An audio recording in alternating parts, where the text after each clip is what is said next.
여기 명절이라는 단어만 들어도 가슴 한구석이 묵직하게 내려앉는 한 남자가 있습니다. 남자는 새벽 어스름이 채 가시기도 전에 눈을 뜹니다. 잠든 아내의 얼굴을 바라보는 남자의 눈가에는 깊은 연민과 미안함이 서려 있습니다. 한때는 대한민국 최고의 명문 공대를 졸업하고 대기업 연구원으로 승승장구하던 남자였습니다. 하지만 믿었던 친구의 배신과 연대보증이라는 족쇄는 남자가 쌓아올린 10년의 공든 탑을 단 하루아침에 무너뜨렸습니다. 그로부터 3년이라는 세월을 철저하게 죽어 지냈습니다. 겉으로는 재기의 실패에 작은 중소기업을 전전하는 무능한 가장으로 보였지만 사실 남자는 아무도 모르게 칼을 갈고 있었습니다. 구독과 좋아요는 영상 제작에 큰 힘이 됩니다. 낮에는 허름한 사무실에서 코딩을 하고 밤에는 대리운전을 하며 버텼던 시간들.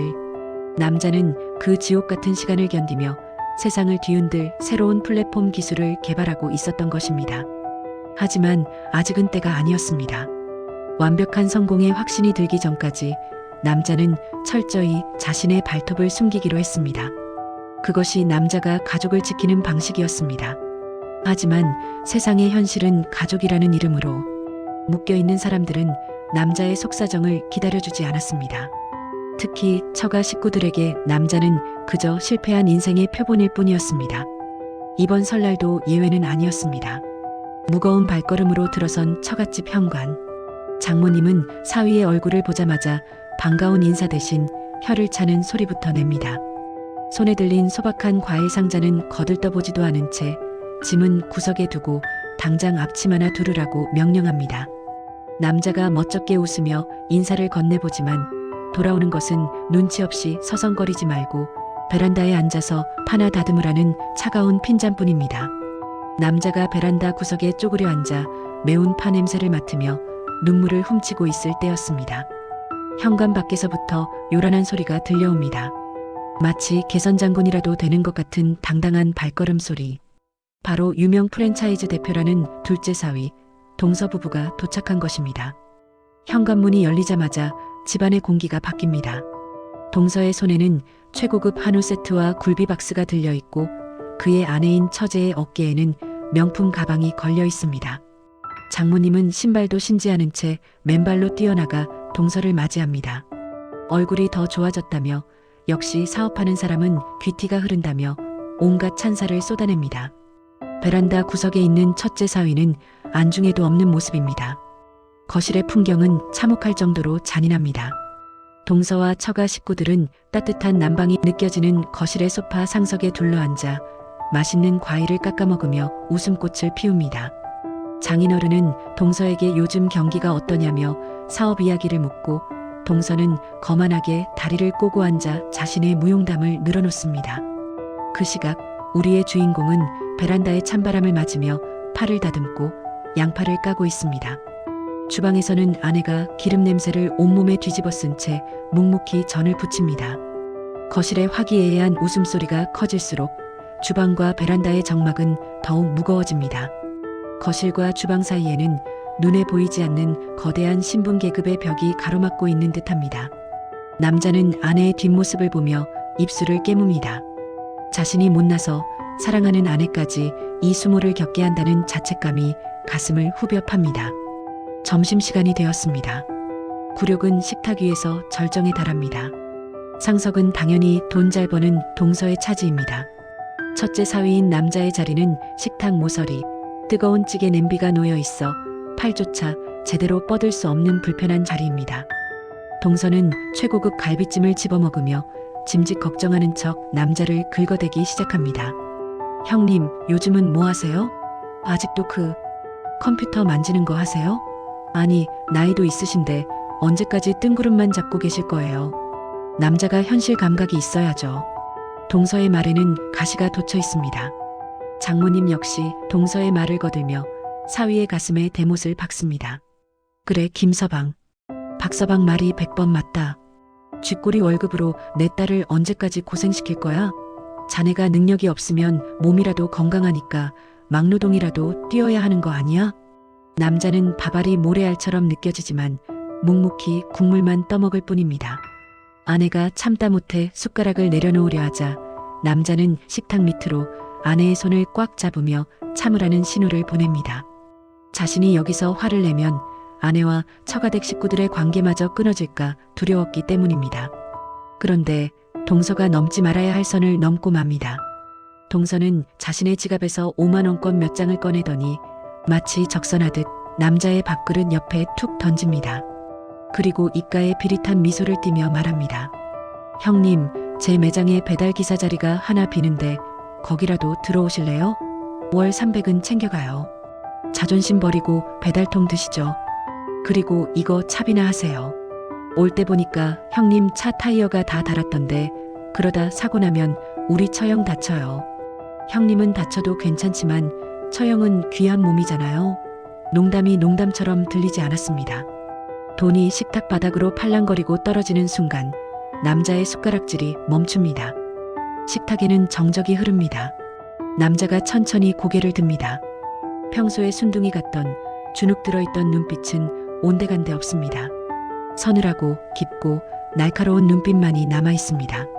남자는 동서에게 나지막하게 뼈있는 한마디를 던집니다. 박서방, 돈이 참 좋네. 사람을 이렇게까지 천박하게 만들 수도 있는 거였어. 자네가 방금 던진 그 돈, 그리고 그 말, 나중에 후회하지 않길 바라네. 분위기가 험악해지자 장모님은 밥상을 내리치며 소리를 지릅니다. 어디서 감히 돈 주는 사람한테 눈을 불하려. 얻어먹는 주제에 자존심은 있어서. 당장 나가. 꼴도 보기 싫으니까 내 집에서 나가. 결국 남자는 조용히 자리에서 일어납니다. 그리고 아내의 손을 잡고 뒤도 돌아보지 않고 그 집을 나옵니다. 등 뒤로 장모님의 고함 소리와 동서의 비웃음 소리가 들려오지만 남자는 더 이상 뒤를 돌아보지 않습니다. 차가운 겨울바람이 불어오지만 가족이라 믿었던 사람들의 경멸 어린 시선보다는 덜 춥게 느껴지는 순간입니다. 집으로 돌아오는 차 안, 남자는 한마디도 하지 않습니다. 아내는 남편의 손을 잡고 하염없이 미안하다는 말만 되냅니다. 하지만 남편의 표정은 의외로 담담합니다. 아니, 오히려 결연해 보입니다. 집에 도착하자마자 남자가 어딘가로 전화를 겁니다. 수화기 너머로 들리는 대화 내용은 옆에 있던 아내조차 믿기 힘든 것이었습니다. 네, 김 이사님. 접니다. 휴가는 끝났습니다. 내일 오후에 그 프로젝트 바로 진행해야 할 것 같습니다. 그리고 JM 푸드 미팅 건 말입니다. 내일 오후 제 집무실로 오라고 하세요. 제가 직접 볼 겁니다. 아내가 알던 남편의 목소리가 아닙니다. 낮고 위험 있는 수천 명의 직원을 거느린 경영자의 목소리입니다. 전화를 끊은 남편은 놀란 토끼 눈을 하고 있는 아내를 보며 그제야 부드럽게 웃어 보입니다. 그리고 지난 3년간 숨겨왔던 진실을 털어놓습니다. 사실 남자는 3년 동안 논 것이 아니었습니다. 그는 업계에서 얼굴 없는 천재 개발자로 불리며 밤낮 없이 새로운 기술 개발에 몰두해 왔습니다. 그리고 마침내 그가 만든 플랫폼 기술이 미국 실리콘밸리 투자사로부터 무려 300억 원의 투자를 확정 지은 상태였던 것입니다. 심지어 국내 굴지의 대기업과 인수합병까지 앞두고 있었습니다. 운명의 장난일까요? 처가에서 떵떵거리는 동서의 회사는 사실 껍데기뿐이었습니다. 무리한 사업 확장과 경영 경험의 부족 때문에 심각한 자금난에 시달리고 있었고 당장 어음을 막지 못하면 부도가 날 위기였습니다. 동서가 유일하게 목을 메고 있던 동아줄이 바로 남편이 세운 투자회사의 자금 지원이었던 것입니다. 동서는 그 회사의 대표가 누구인지도 모른 채 그저 얼굴 한 번만 보게 해달라고, 돈주를 만나게 해달라고 몇 달째 애원하고 있었던 것입니다. 남편은 아내의 손을 잡으며 말합니다. 내일 제일 좋은 옷을 입고 회사로 와. 당신한테 보여줄 게 있어. 다음 날 오후 서울 강남의 랜드마크 빌딩. 으리으리한 로비를 지나 안내데스크 직원의 깍듯한 인사를 받으며 아내는 최상층 펜트하우스 집무실로 안내됩니다. 통유리 너머로 서울 시내가 한눈에 내려다 보이는 그곳. 늘 입던 낡은 패딩 점퍼가 아닌 최고급 이탈리아 원단으로 맞춘 정장을 입은 남편이 여유롭게 커피를 마시고 있습니다. 그때 인터폰이 울립니다. 대표님, JM 푸드 대표와 이사님이 도착하셨습니다. 들여보낼까요? 남편의 입가에 서늘한 미소가 번집니다. 들여보내세요. 아, 그리고 의자는 치우세요. 서서 보고받을 거니까. 잠시 후 육중한 문이 열리고 동서 부부가 헐레벌떡 들어옵니다. 긴장해서 식은땀을 비오듯 흘리며 감히 고개도 들지 못한 채 들어옵니다. 동서는 바닥만 보고 열심히 준비한 멘트를 읊어댑니다. 귀한 시간을 내주셔서 감사하다며 자신들의 기술력을 믿고 투자해 주신다면 평생 은혜를 잊지 않겠다며 애원합니다. 남편은 의자를 뒤로 돌린 채 창밖만 보고 있다가 나지막이 입을 엽니다. 박 대표, 말솜씨가 좋네요. 어제 장모님 앞에서는 더 좋더니. 익숙한 목소리. 동서가 고개를 번쩍 듭니다. 남자가 천천히 의자를 돌려 그들을 마주봅니다. 어서와, 박서방. 우리 회사 커피는 믹스커피가 아닌데 입에 맞을지 모르겠네. 순간 동서의 눈이 튀어나올 듯 커집니다. 옆에 있던 처제는 몸을 부르르 떨면서 비명을 지르고 바닥에 주저앉습니다. 어제까지만 해도 자신들이 배달이나 하라며 모욕을 줬던 설거지나 하고 있어야 할 형님이 자신들의 목숨줄을 쥐고 있는 회장 자리에 앉아있는 믿기 힘든 현실이었습니다. 그들은 경악과 공포에 질려 입만 뻐끔거리는 모습이었습니다. 상황 파악이 된 동서는 사시나무 떨듯 떨기 시작합니다. 자신이 그토록 만나고 싶어서 간사한 압으로 로비를 했던 투자의 신이 바로 어제 자기 자신이 5만 원짜리를 던지며 짓밟았던 손윗동서였던 것입니다. 동서는 체면도 자존심도 내팽개치고 무릎을 꿇고 기어옵니다. 남자의 구두 끝을 잡으려 하며 울부짖습니다. 형님, 아니 회장님, 제가 죽을 죄를 지었습니다. 어제는 제가 술이 과해서 제발 한 번만 살려주십시오. 이 투자 못 받으면 저 정말 부도납니다. 하지만 남자는 더러운 것이라도 닿은 듯 발을 뺍니다. 그리고 싸늘하게 내려다보며 말합니다. 비즈니스에서 가장 중요한 것은 신용이야. 가족에게도 갑질하고 인격 모독을 서슴지 않는 사람이 직원이나 협력업체에게는 오죽하겠나? 나는 자네 같은 오너가 있는 회사엔 10원 한 장 투자할 생각 없어. 남자는 책상 위에 놓인 서류철을 동서 앞으로 던집니다. 투자 불가 통보서입니다. 그리고 덧붙여 말합니다. 자네 회사가 분식회계로 대출을 받으려 했던 정황, 이미 금융감독원에 자료 넘겼네. 아마 내일쯤 압수수색이 들어갈 거야.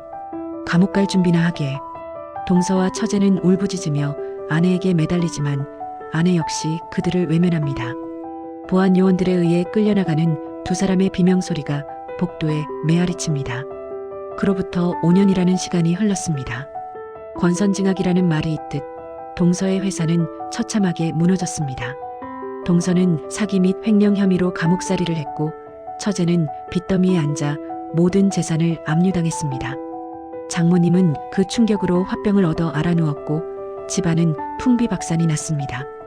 반면 남자의 회사는 승승장구하여 글로벌 기업으로 성장했습니다.